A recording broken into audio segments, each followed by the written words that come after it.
নমস্কার, মাছের গল্পের 22nd এপিসোডে আপনাদের সবাইকে স্বাগত জানাই।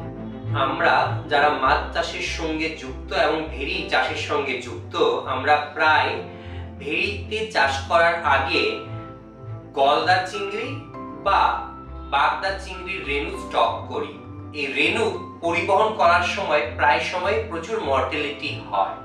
এই মর্টালিটি নিরাময় করতে গিয়ে আমরা অনেক কেমিক্যাল ব্যবহার করি।